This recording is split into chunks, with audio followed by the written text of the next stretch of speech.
In today's video, we are going to show you how to open an XTB account. Let's begin. Now, the first thing that you need to do is open your preferred web browser. You can use Google Chrome, Microsoft Edge.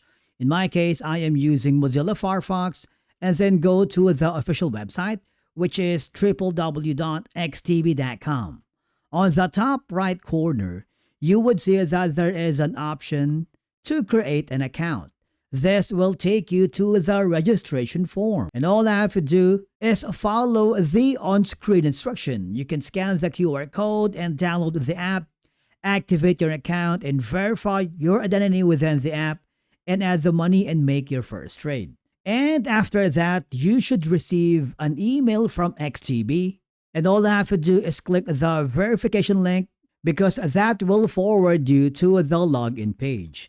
All I have to do is click the web app and then log in using your credentials. Once you've done that, you will be forwarded to the main homepage of XTB, and it will ask to fully verify your account so you can start investing and trade here in the platform.